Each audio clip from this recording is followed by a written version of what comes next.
George Lucas, where's that talented filmmaker that you obviously used to be? Hello everybody, this is My Profile is Great.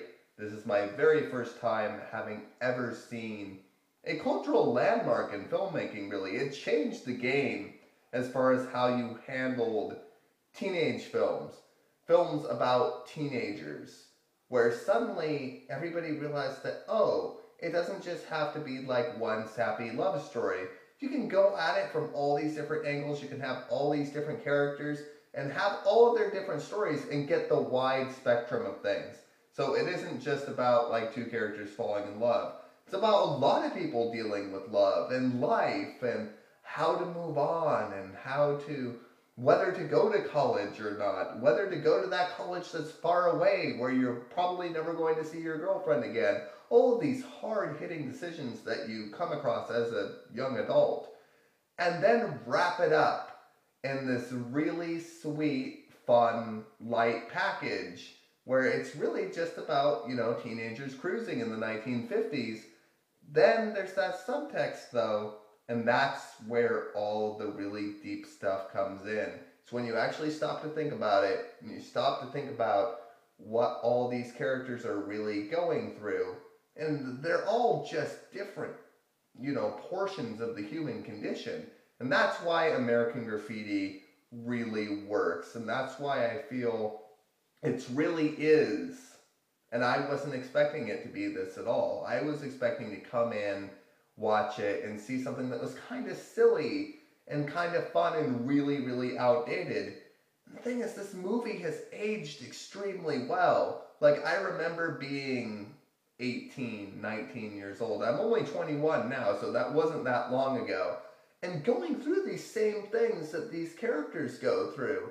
Even the dynamics between the different characters. I had friends like this, and we communicated in the same sort of way. We didn't drive around in the 1950s and pick up chicks.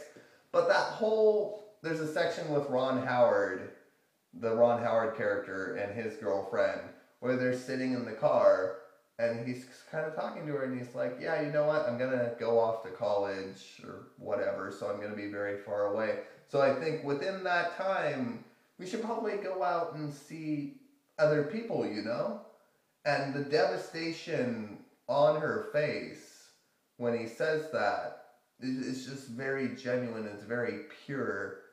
And you don't really see that in a lot of movies where it's done in that way. Because almost every girl that I've known who's been confronted with that kind of situation and being asked a question like that, like, you know what, maybe we should pursue other interests, maybe we should be able to sleep with other people.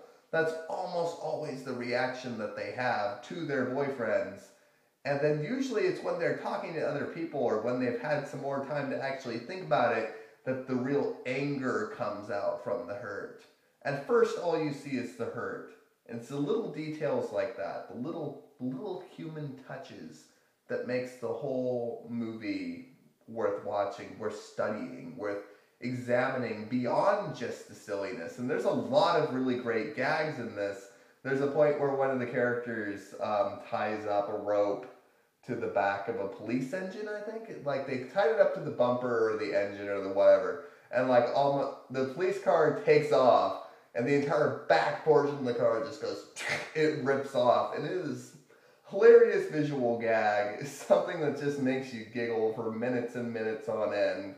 There's another example of what makes this movie poignant is that same character, the Richard Dreyfuss character. He's the one who thinks that he wants to, he wants to stay here. He wants to stay where the action is, where he's familiar with everybody. He doesn't want to leave. And then throughout the course of the movie, he realizes, maybe I should have to make something of myself, and maybe I don't have as much here as I thought I did. Like, I'm going to miss my friends and everything, but going to college and pursuing, a possible career, making something of myself is going to be much more important. And they have this radio personality that all these teenagers in the movie listens to. Wolfgang or Wolf, Thunder Wolf. It's actually a real radio personality from that particular area that was super, super popular. And he goes to visit him, and it's at that point that kind of his teenage life becomes disenchanted a bit, where it's bittersweet because it's both sort of positive and negative.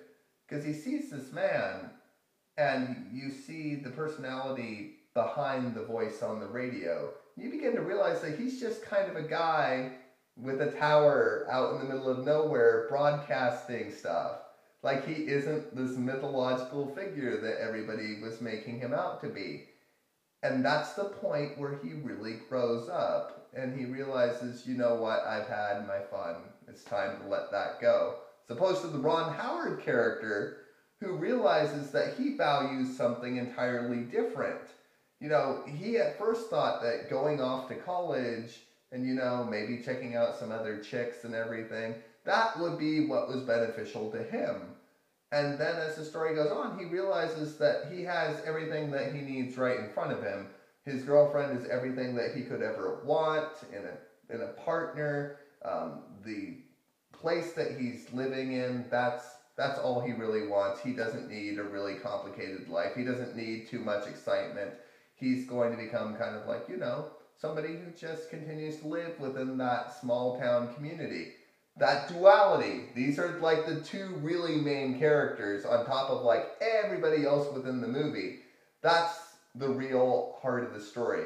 What decision are you going to make at that pinnacle point in your life? Are you going to be the one who moves on or the one who stays? And it's just so good because there's no right or wrong answer. Nobody's really villainized for the way that they look at life. Everybody is kind of right in their own sense. Everybody's having fun and kind of discovering themselves. And that is what makes a really great teen movie. Not just like, ooh, we're discovering sex and everything. It's all of these things that people usually don't like to talk about. It's in your teenage years that you actually discover who you're going to be for the rest of your life.